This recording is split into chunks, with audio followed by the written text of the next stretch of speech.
बर्बाद हो जाने के बाद एक शख्स है जिसका नाम अयूब है, उसके 10 बच्चे भी मार गए, उसका घर बार सब कुछ बर्बाद हो गया, खाद और टाट में बैठ गया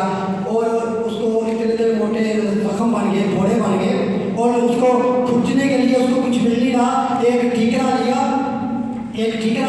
उससे अपने खुजा रहा है, उसका जिस्म इतना बर्बाद हो गया, कीड़े पड़ गए हैं। अयूब को इतना तकलीफ में है और तकलीफ की हालत में कुछ कह रहा है, वो कह रहा है कि अपनी खाद के इस तरह बर्बाद हो जाने के बाद जी अपने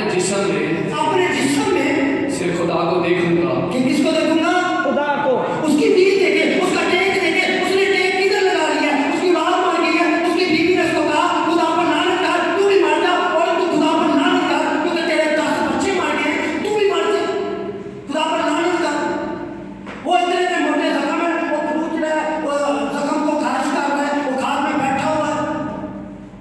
तो कह रहा है खुदा मैं अपनी खाद की इस तरह बर्बाद हो जाने पर भी अपने जिस्म में खुदा को देखूंगा। कैसा टेक लगाई है आप? उसने अपनी टेक उस पर लगाई है कि मैं जिस्म के मेरा बर्बाद भी हो जाऊंगा,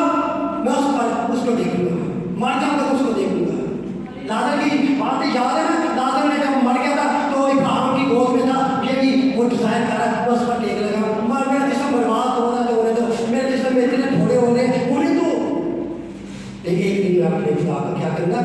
उसकी 25 की याद में देखिए खुदा के ड्रामा क्या लिखा, 25 की याद लेकिन मैं जानता हूँ मेरा मुखलिसी देने वाला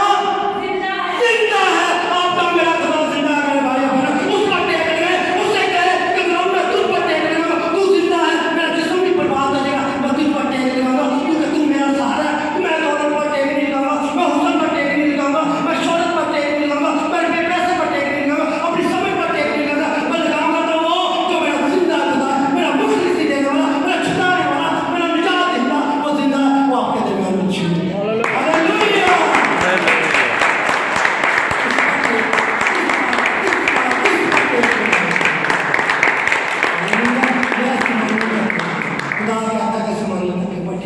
एक और टेक ताकि आप पढ़ेंगे। हालेलुया। वो दूसरा ग्रंथियों, सेकंड ग्रंथियों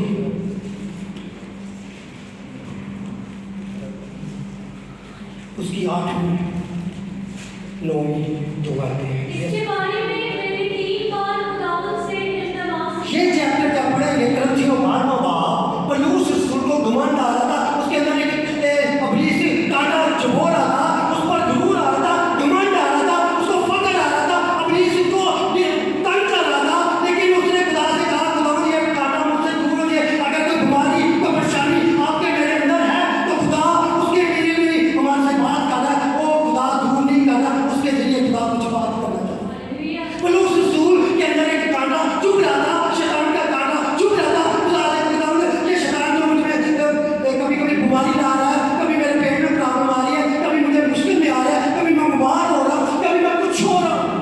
ये कभी कभी मेरे घमंड आ रहा है, कभी कभी मैं ऐसा कुछ कर रहा हूँ। अब हमारी जिंदगी में भी ऐसा होता है, हमारे अंदर भी घमंड आ जाता है, हम भी सोचते हैं वो ऐसा करने में ऐसा हो जाएगा, वो ये हो जाए, लेकिन उसने 3 दफा इल्तिजा की खुदा से, रिक्वेस्ट की खुदा ये कांटा जो मुझे शैतान चुभो रहा है, बीमारी किसी किस्म का भी कांटा चुभो रहा है तो खुदा मुझसे दूर कर दे। लेकिन इस दोबारा पढ़ दीजिए, दोबारा पढ़ दीजिए 3 दफा दुआ की खुदा ने ये कांटा मुझसे दूर हो जाए जी, दूर हो जाए, लेकिन खुदा का जवाब सुने